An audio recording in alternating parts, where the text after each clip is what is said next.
tar som pakhat a ret towa hei dil puya sakora ka chuang dawn ani lian tharo pui hei with our feet on the ground, reaching up to the stars. I don't wanna come down. This is where we belong, and I can't help it, 'cause now is the time to follow the light. This is a moment, we'll see it all come to life. This is a moment,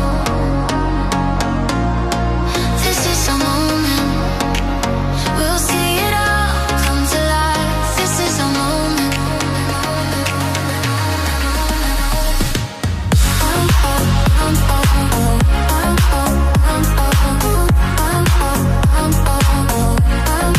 This is a moment.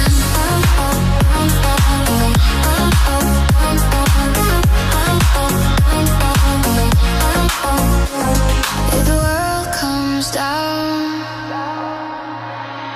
and it all falls apart, you know I'll be around.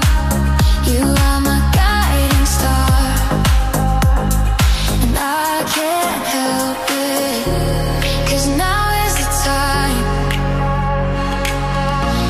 to follow the light. This is a moment, we'll see it all come to life. This is a moment, this is a moment, we'll see it all come to life. This is a moment.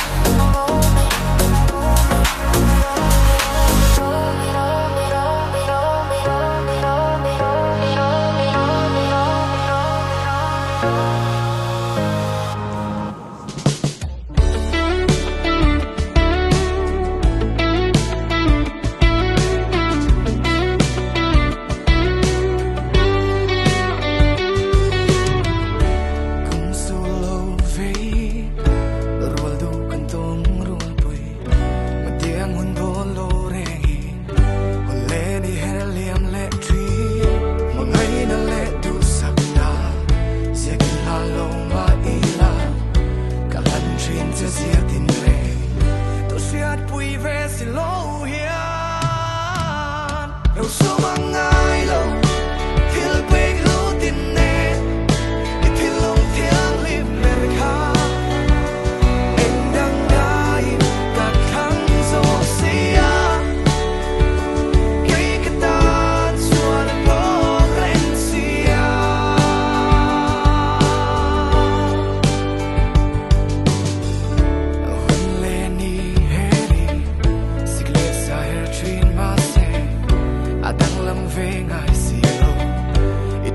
Hãy subscribe cho kênh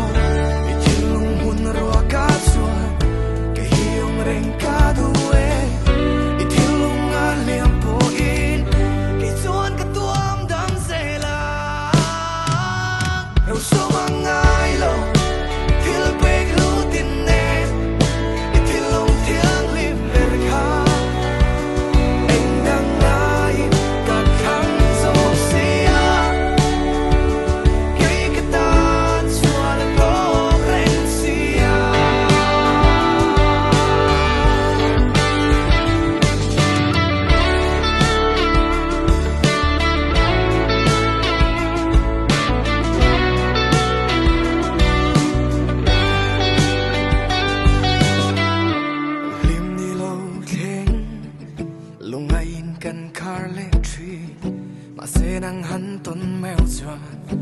Mì Gõ để không kiam le tri kan nei song hi la ni la a lei zo thei mo long se va sa kian le ni la si a reng pi ki ria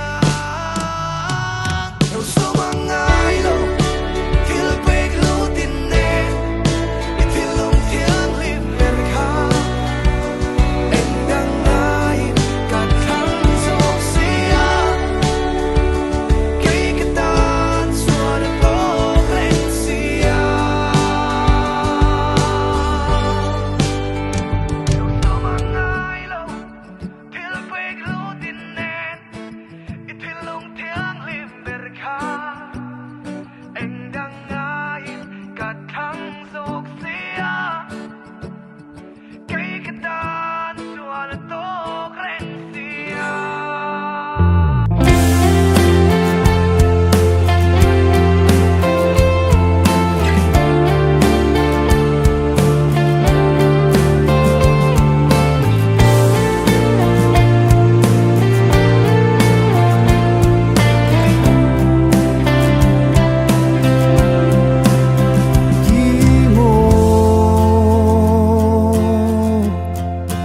bây giờ đón mô